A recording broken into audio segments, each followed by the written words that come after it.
नमस्कार बच्चों। पिछले वाले लेक्चर में हमने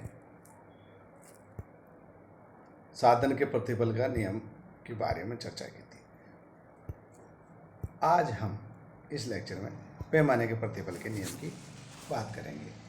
हम जानते हैं कि उत्पादन के नियम के अंतर्गत पैमाने का प्रतिफल का जो नियम है उसमें सभी साधन परिवर्तनशील मानेंगे और ये दीर्घकालीन विश्लेषण है।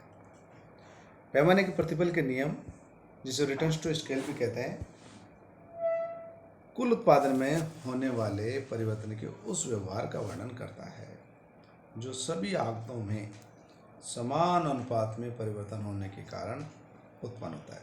यह एक दीर्घकालीन धारणा है। दीर्घकाल में उत्पादन के सभी साधन परिवर्तनशील होते हैं। कोई साधन बंधा हुआ नहीं होता है, इसलिए सभी साधनों की मात्रा में समान रूप से परिवर्तन करके उत्पादन के पैमाने को परिवर्तित किया जा सकता है। इस नियम के अंतर्गत हम कह सकते हैं कि उत्पादन के प्रत्येक साधन में परिवर्तन किया जा सकता है। यदि परिभाषा की बात करें तो कोश्यानी के अनुसार पैमाने के प्रतिफल शब्द का संबंध सभी साधनों में समान अनुपात से होने वाले परिवर्तन के कारण उत्पादन में होने वाले परिवर्तन से।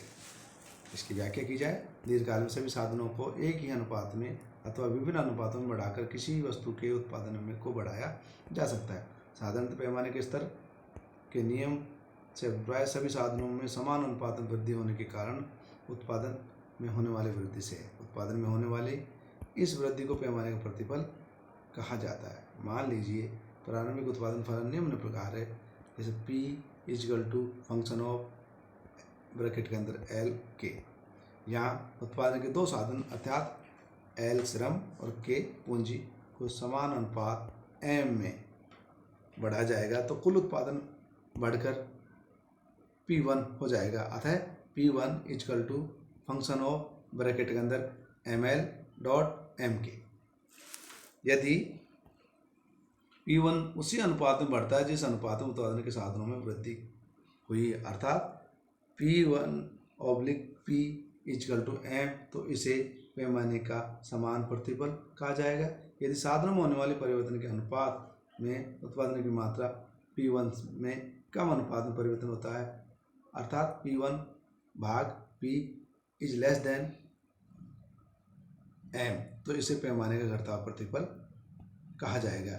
ठीक है, इसका उल्टा, यदि साधनों में होने वाले परिवर्तन के अनुपात उत्पादन की मात्रा P1 से अधिक अनुपात में होती है तो इसे P1/P < M, तो इसे पैमाने का बढ़ता हुआ प्रतिफल कहा जाता है। इसे हम सारणी के द्वारा भी इस तरह से बता सकते हैं।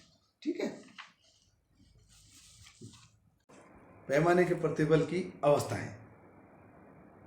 एक साधन के प्रतिफल की तरह पैमाने के प्रतिफल की भी 3 अवस्थाएं होती हैं। नंबर 1 पैमाने के बढ़ते प्रतिफल, नंबर 2 पैमाने के स्थिर प्रतिफल और नंबर 3 पैमाने के घटते प्रतिफल। जैसे बढ़ते प्रतिफल की बात करें तो पैमाने के बढ़ते प्रतिफल उत्पादन की उस स्थिति को प्रकट करते हैं जिसमें यदि सभी साधनों को एक निश्चित अनुपात में बढ़ाया जाए तो उत्पादन में उससे अधिक अनुपात में वृद्धि होती है। कहने का तात्पर्य यह हो कि यदि मान ली जाए साधनों को 10% के अनुपात में बढ़ाएं तो उत्पादन 15% हो जाए, तो इसे हम पैमाने के बढ़ते हुए प्रतिफल के रूप में लेते हैं। इसे हम इस रेखा चित्र के द्वारा भी दिखा सकते हैं कि जैसे OY-X के ऊपर इंक्रीज इन आउटपुट है और OX-X को इंक्रीज इन फैक्टर इनपुट्स है, तो इसको हम दिखा सकते हैं। ये increase in returns to scale का दिखाया गया है। जैसे साधनों को 10 से 15 किया और उत्पादन 15 से 25 हो गया उस स्तर पर, तो साधनों की तुलना में उत्पादन में ज़्यादा वृद्धि हुई।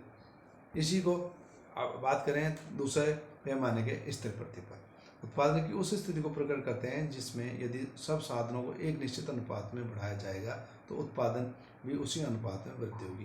कहने का तात्पर्य यह हुआ, जिस अनुपात में साधनों में वृद्धि कर रहे हैं उसी अनुपात में यदि उत्पादन में वृद्धि हो रही है तो इसे रेखा चित्र के द्वारा दिखाएं। ये एक सीधी रेखा होगी जो 45 डिग्री का कोण बनाएगी OY-X के बीच में। तो जैसे शुरू में साधन 10 से बढ़ा करके 20 कर दिया, उत्पादन 10 था वो बढ़ कर 20 हो गया, तो कहने का मतलब जिस अनुपात में साधनों बढ़ाया उसी अनुपात में उत्पादन में वृद्धि हो रही है, इसे हम पैमाने के स्थिर प्रतिफल का नियम कहते हैं। इसके बाद में बात आती है तीसरा, पैमाने के घटते प्रतिफल। पैमाने के घटते प्रतिफल उत्पादन की उस स्थिति को प्रकट करते हैं जिसमें यदि सभी साधनों को निश्चित अनुपात में बढ़ाया जाए तो उत्पादन में उससे कम अनुपात में वृद्धि हो। कहने का तात्पर्य है उत्पादन में होने वाली वृद्धि साधनों में की जाने वाली वृद्धि की तुलना में कम होती है, इसलिए इसे घटते हुए पैमाने के प्रतिफल का नियम भी कहते हैं। चित्र द्वारा बात करें तो जैसे ओ एक्स अक्ष के ऊपर साधन दिखाया गया है, जो शुरू में 15 इकाई साधनों के प्रयोग करने से 10 इकाई के बराबर उत्पादन हो रहा है। मान ली जाए साधनों को 15 से 25 10 बढ़ा दें और उत्पादन 10 से 15 ही हो रहा है, तो कहने का तात्पर्य है कि उत्पादन में होने वाली वृद्धि साधनों में की जाने वाली वृद्धि की तुलना में कम है, इसलिए इसे पैमाने के घटते प्रतिफल का नियम कहते हैं। पैमाने की बस्ते या पैमाने के बढ़ते प्रतिफल के लागू होने के कुछ कारण होते हैं। इन कारणों के बारे में कोश्यानी जी कहते हैं, पैमाने के बढ़ते प्रतिफल पैमाने की वस्तुओं का केवल एक भाग है। पैमाने के प्रतिफल केवल तकनीकी है, जबकि पैमाने की वस्तुओं में तकनीकी तथा मौद्रिक दोनों प्रकार की वस्तुएं शामिल की जाती है।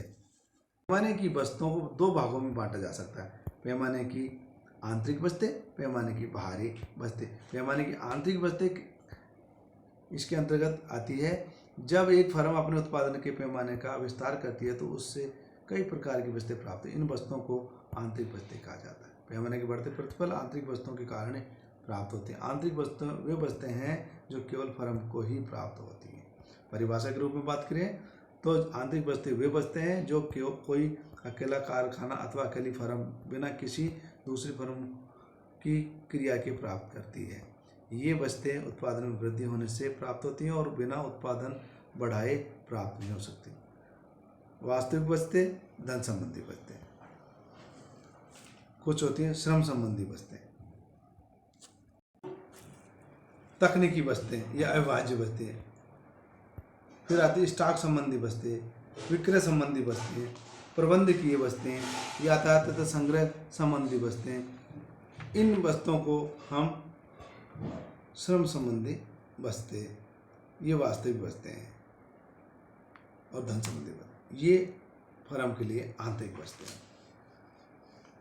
भारी वस्तुओं के अंतर्गत भारी वस्तुएं वे वस्तुएं हैं जो पूरे उद्योग को प्राप्त होती है। जैसे भारी वस्तुएं वे लाभ हैं जो कई फर्मों में उद्योग को प्राप्त होती हैं, जबकि किसी उद्योग अथवा उद्योगों के समूह के उत्पादन पैमाने में वृद्धि होती है। वे वस्तुएं किसी फर्म को अपने आकार में वृद्धि करने से प्राप्त नहीं होती, बल्कि ये वस्तुएं किसी फर्म को उस स्थिति में प्राप्त होती हैं जब दूसरी फर्में अपना विस्तार करती हैं। तब ऐसा कहा जाता है कि फर्म बाहरी वस्तुओं के लाभ प्राप्त कर रही है। इसकी जो प्रकार हैं वह है सामाजिक ऊपरी लागतें, सर्विस स्टेशन, कल पुर्जे आदि। इनको हम बाहरी वस्तुएं कहते हैं। इसके अंतर्गत केंद्रीकरण की बचत, सूचना की बचत, विकेंद्रीकरण की बचत आती है। अब आंतरिक और बाहरी वस्तुओं का कुछ तुलनात्मक अध्ययन करते हैं लोग। बाहरी वस्तुएं कोई विशेष रूप से आंतरिक वस्तुओं से भिन्न नहीं होती। किसी एक फर्म के लिए तो जो बाहरी वस्तुएं हैं वह दूसरी फर्म के लिए बाहरी वस्तुएं बन जाती है। ठीक है, किसी निश्चित काल में आंतरिक वस्तुएं किसी विशेष फर्म के लिए उपयोगी होती हैं, जबकि बाहरी वस्तुओं से उद्योग में काम कर रही सभी फर्मों को लाभ होता है। आंतरिक वस्तुओं से केवल एक ही फर्म लागत कम हो जाने के कारण लाभ प्राप्त करती, जबकि बाहरी वस्तुओं का प्रभाव सारे उद्योग पर पड़ता है। बाहरी वस्तुएं विकासशील देशों के लिए बहुत उपयोगी। जब सरकार इन देशों में सामान्य रूप से परिवहन, संचार, शक्ति साधनों और तकनीक ज्ञान पर निवेश करती है तो सभी फर्मों का लाभ पहुंचता तथा उद्योग का विस्तार होता है। अब हम बात करें कि दोनों नियमों में क्या अंतर है, अर्थात प्रतिफल के नियम तथा पैमाने प्रतिफल के नियम में क्या अंतर है। तो इसे हमने मुख्य रूप से इस तरह से बता सकते हैं। साधन के प्रतिफलों का अध्ययन सामान्य रूप से अल्पकालीन उत्पादन फलन से संबंधित है। इसके विरुद्ध पैमाने प्रतिफल का संबंध दीर्घकालीन उत्पादन फलन से है। प्रतिफल का नियम उस समय लागू होता है जब केवल एक साधन परिवर्तनशील होता है, बाकी साधन स्थिर रहते हैं। इसके विपरीत पैमाने का प्रतिफल उस समय लागू होता है जब उत्पादन के सभी साधन परिवर्तनशील होते हैं। साधन के प्रतिफल का अध्ययन केवल परिवर्तनशील साधन में होने वाले परिवर्तन के संबंध में किया जाता है। इसके विपरीत पैमाने के प्रतिफल का अध्ययन उत्पादन सभी साधनों में समान अनुपात में होने वाले परिवर्तन के संबंध में किया जाता है। नेक्स्ट है, साधन के प्रतिफल के लागू होने का एक मुख्य कारण विभिन्न साधनों के अनुपात में होने वाले परिवर्तन से। इसके विपरीत पैमाने के प्रतिफलों का मुख्य कारण उत्पादन के पैमाने में होने वाले प्रतिफल के होने वाले परिवर्तन से है। ठीक है, इस तरह से हम इन दोनों के बीच में अंतर को भी देख लें। ये हुए आपके प्रतिफल का नियम और पैमाने के प्रतिफल का नियम। ठीक है, ओके, थैंक यू।